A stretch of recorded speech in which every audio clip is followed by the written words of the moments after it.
Welcome student in 13th lecture of vector calculus. In today's lecture, we will solve 4 important questions based on divergence of vector point functions. The first question is,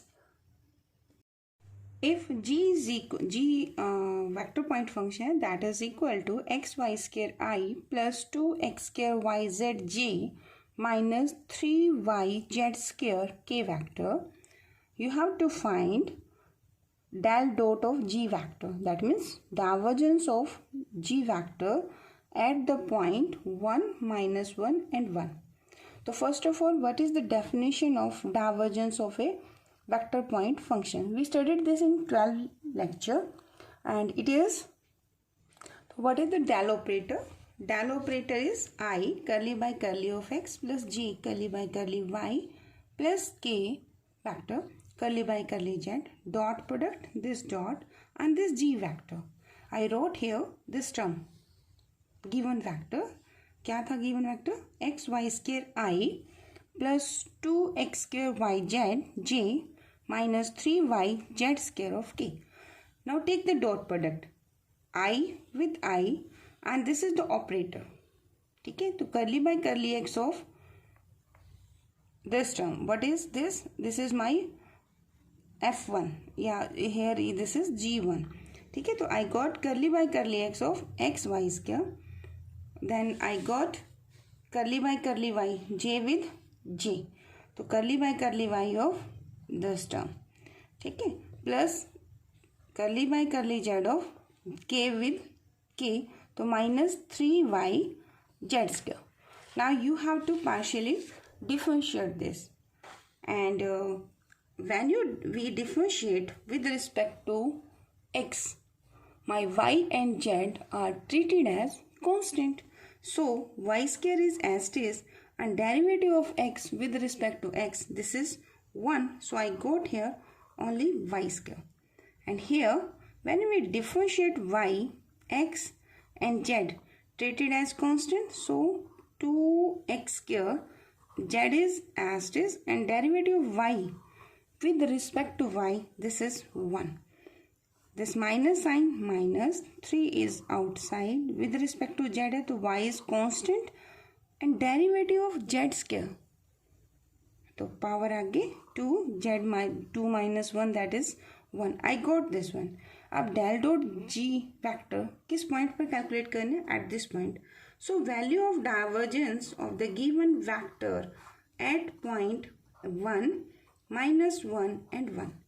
Yani you have to put, this is x, this is y, and this values of z. So put here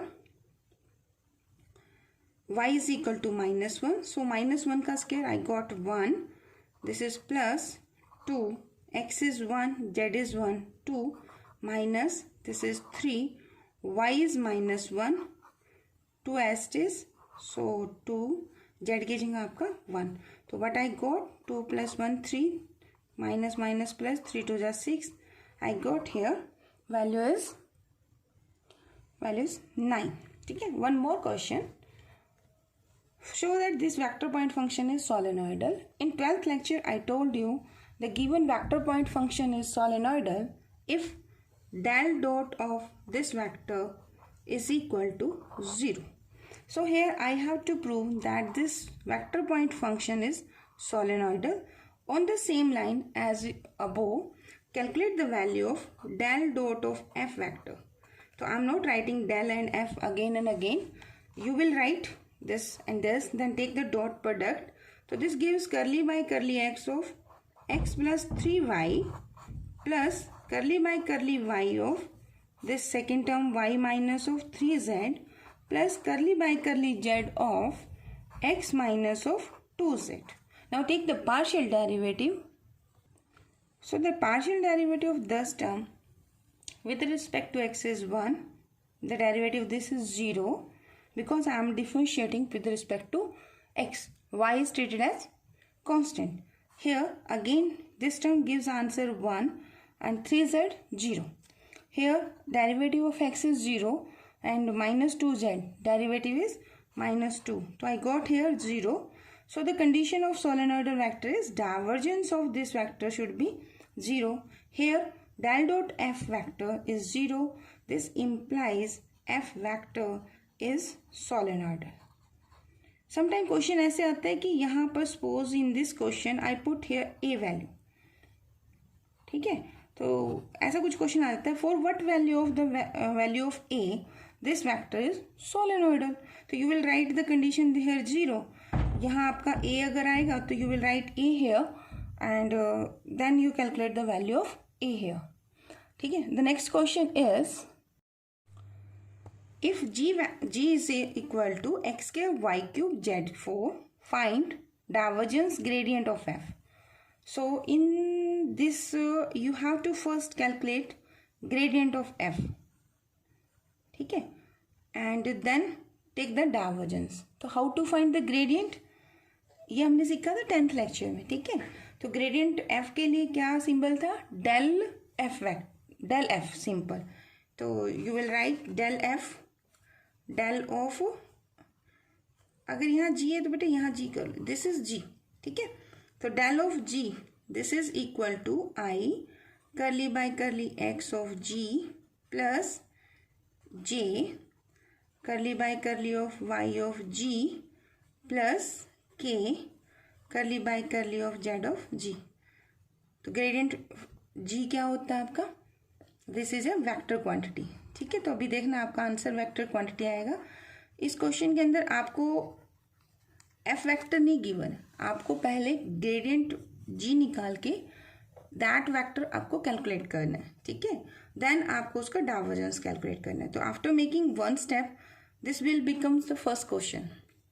तो here I partial derivative of g with respect to, first you will put the value of g here, then you take the derivative, ठीक है. तो first जी लिख दीजिए आप चाहो तो ऐसे कर सकते हो. इन एग्जामिनेशन आपको प्रॉपर सब्जेक्टिव अगर क्वेश्चन है तो प्रॉपर करना चाहिए, ठीक है. तो this is J curly by curly y of what is g here, x square y cube z 4 plus this is k curly by curly z of x square y cube z of 4. Now take the partial derivative of this term with respect to x. तो this term will remain same, multiply में है तो I this is y cube z4 x का derivative क्या आएगा 2 into x, ठीक है, plus j. आप चाहें तो ऑर्डर ठीक यही रखें, देखो यहाँ पार्शियली y के साथ कर रहे हो, this and this term will same, तो x के z4 ऐसे ही आएगा, ठीक है. वाई क्यूब का डेरिवेटिव में मल्टीप्लाई है तो 3y स्क्वायर, तो you can write this like this also plus k. Here partial derivative with respect to z, तो x square y cube, these are the constant when you differentiate with respect to z. Z 4 का derivative क्या आएगा, power आगे कम तो 4 Z cube. तो this is my f1 vector, sorry f1 component, ठीक है. आपका ये जो बनेगा del G, this is a vector point function, देखो वेक्टर की फॉर्म में, and this is my f2 part and this is f3, यानी along x axis y axis और z एक्सिस कंपोनेंट क्या है आपके डेल जी की. तो आपको क्या निकालना था, आपको निकालना था divergence of gradient z. Symbolically this is nothing but del dot of del of g. In future भी आप करेंगे, देखना मैं आपको ही करवाऊंगी. I think it will be in 16 lecture कि डेल आप 2 टाइम अप्लाई कर रहे हो तो this will gives me Laplacian operator. ये हम कमिंग लेक्चर में करेंगे, आज नहीं कर रहे. इन दैट केस आप 2 बार डिफरेंशिएट करने की जरूरत नहीं है, डायरेक्ट आप 2 टाइम डिफरेंशिएट करेंगे. फिलहाल हम आज के अकॉर्डिंग करते हैं, ठीक है. इन फ्यूचर याद रखना है क्वेश्चन हमें करना है वहाँ पर भी. तो डेल डॉट डेल जी, अब डेल डॉट डेल जी का मतलब है आई करली बाई करली ऑफ एक्स प्लस जे करली बाई करली वाई. अब ये प्रीवियस क्वेश्चन है, अगर आपने प्रीवियस क्वेश्चन समझ लिया on the same line question करना है आपको. डॉट ये वेक्टर एफ जिसको मैंने कहा है उसे यहाँ लिख दीजिए, ठीक है. तो ये क्या करेगा, this will gives the derivative I goes I कौन है इसका 2x वाई क्यूब जेड 4, ठीक है, plus curly by curly Y, J goes with J component क्या है आपका f2, 3x² y² z4 plus curly by करली जेड ऑफ f3 कौन है f वेक्टर का 4x² y³ and z³. Now take the partial derivative with respect to x. तो only x का derivative आ जाएगा तो this will gives 2y³ z4. Partial derivative of this term with respect to y तो 3. देखिए x² and z4 this will remain same. Multiply में है ना तो डेरिवेटिव किस टर्म का होगा ओनली वेरिएबल का. Whose variable when you differentiate with respect to y partially that is y only. So this gives 2y. So 3 into 2 6 and this is y plus curly by curly z. ठीक है 4 remain same, x square remain same, y cube remain same. Power आगे कम तो 4 3s are 12 and this is z square. So this is the required answer. ठीक है हो सकता था नोट करके कर सकते हो आप. आपको ये कह देते find del dot del of g at 1 0 at 1 minus 1 and 1. ठीक है कोई भी पॉइंट पूछा सकता है तो आपको क्या करना पड़ेगा in that case you have to calculate the value of this term at this point यानी you will put x is equal to 1 y is equal to -1 and z is equal to 1. तो ये another way है same question को पूछने का. ठीक है now one more question देखिए. Evaluate del dot r cross of r vector cross a vector where a is a constant vector and r vector is xi yj and zk. ठीक है तो अब देखो डेल डॉट अब cross product I told you in the first lecture कि cross product of two vector is again a vector. ठीक है and I also told there how to find the cross product of two vectors. So first I will calculate here R cross of A vector. कैसे करते हैं इसे एक determinant form में हम लिखते होते हैं. ठीक है आई जे के मैंने फर्स्ट लेक्चर में इसका आंसर बताया था आज अभी करते हैं इसको भी. तो इसको सॉल्व करेंगे तो आई गोट अ वेक्टर. ठीक है एफ वेक्टर मिल जाएगा फिर उसका component along X axis Y axis और जेड एक्सिस यानी आई का कोफिशिएंट जे का कोफिशिएंट और के का. देन जो अभी दो क्वेश्चन हमने किए then we will take the divergence. तो first r cross of A vector देखिए कैसे करेंगे. देखो ए वेक्टर क्या गिवन है आपको this is given to me a constant vector. तो I will say this is a1i a2j plus a3k where a1 a2 and a3 these are constant. ठीक है ना अगर ये कांस्टेंट है तो फिर ये ए वेक्टर क्या बन जाएगा that becomes a constant vector. ठीक है now take the definition of R cross of A vector. तो आर क्रॉस ए को हम एक डिटरमिनेंट सॉल्व करते हैं. द फर्स्ट रो आई जे के. ठीक है एंड फर्स्ट नंबर पे कौन है आर वेक्टर. आर वेक्टर का आई कंपोनेंट कौन है एक्स. तो आई रोट हियर एक्स.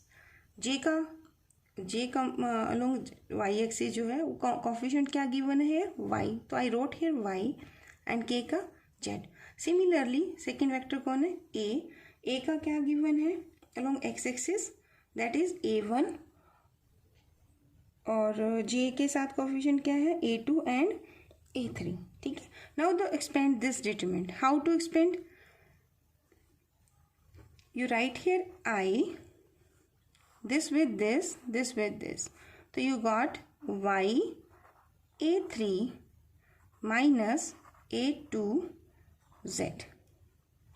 ठीक है फिर हम करते होते थे जो अगर आपने डिटरमिनेंट सीखा हो तो कैसे करते थे माइनस जे ऐसे करते थे ना minus of J. First row है सेकंड कॉलम है तो माइनस का साइन आएगा. अब ये रो और ये कॉलम छोड़ दीजिए. ठीक है तो आपको क्या मिला x a3 minus of a1 z then plus का k वेक्टर. फिर आप ये कॉलम और ये रो फर्स्ट रो में है ना आपका ये और थर्ड कॉलम है तो you will multiply x with a2. तो this gives x a2 minus of this with this a1 y। ठीक है, आप इसको बैलेंसिंग ऐसे करेंगे, माइनस को बैलेंस कर लो तो I got I y of a3 minus a2 z, minus balance करो इसके साथ तो I got here first I right z a1, this will gives me a2 के बाद क्या है आपका a3 और ये कौन है x plus k here, this is x a2 minus a1 y। ठीक है, अब देखिए अपने को लॉन्ग प्रोसेस करने में टाइम लगा, इसका मैं आपको शॉर्टकट तरीका भी बता सकती हूँ। कैसे, मतलब वैसे ठीक है ये हो गया, शॉर्टकट देखो अगर आप चाहो ना इसे जल्दी लिख सकते हो।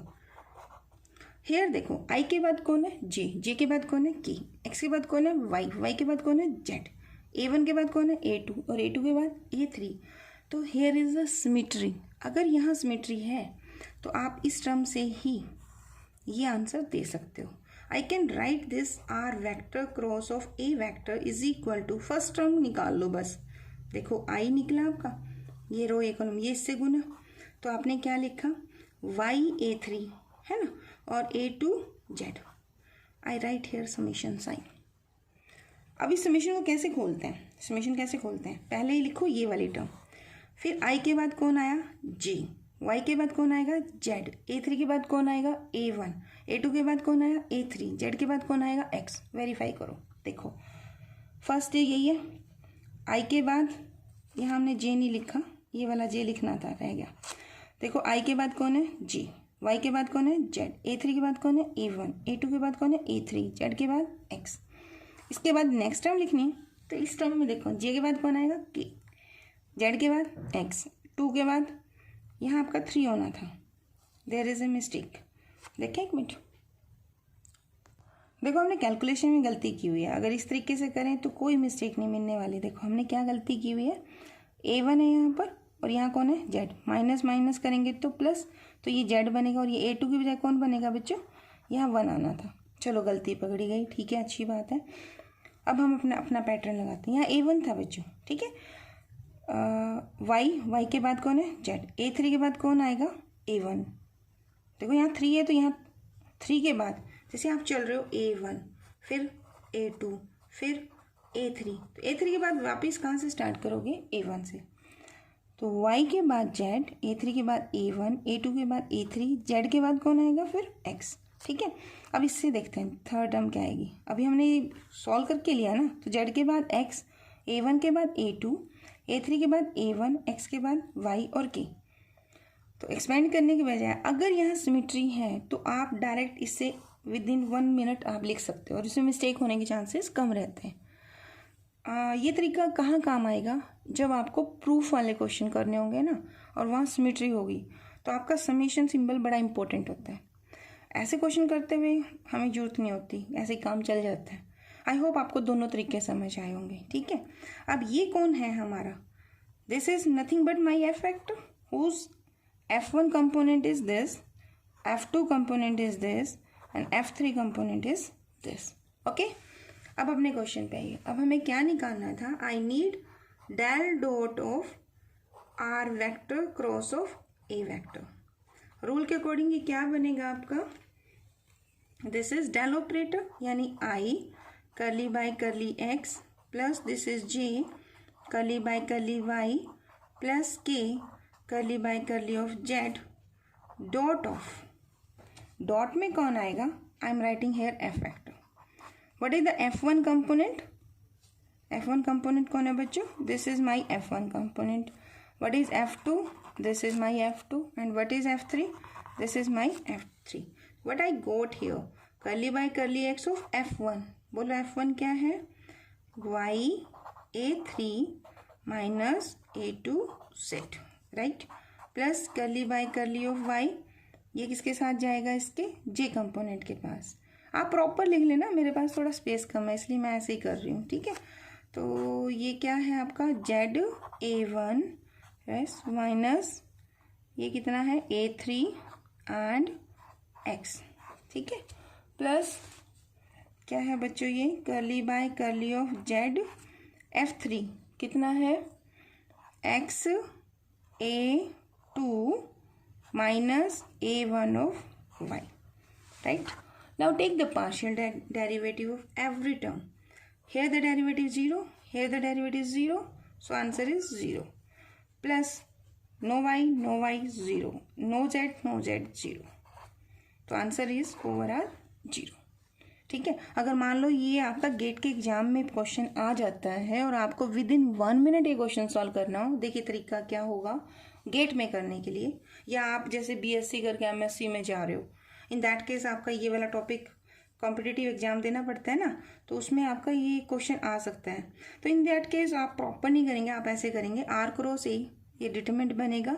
यहाँ देखिए जो आई का कंपोनेंट है उसमें एक्स नहीं है, और इसके बाद आपको क्या करना है, इस डायल ऑपरेटर को डाइवर्जेंस लेना है. तो यहाँ पर भी समीशन आई जा रहा है, आई जाएगा आई के साथ जे जाएगा, जे के साथ के जाएगा के साथ. तो आई वाला कंपोनेंट आपको आंसर क्या दे देगा 0. तो नेक्स्ट वाला भी क्या देगा 0 + 0, तो ओवरऑल आंसर इज 0. तो this is the trick here. ठीक है. And there are 5 more important questions based on the divergence. These examples we will do in the next lecture. Thank you.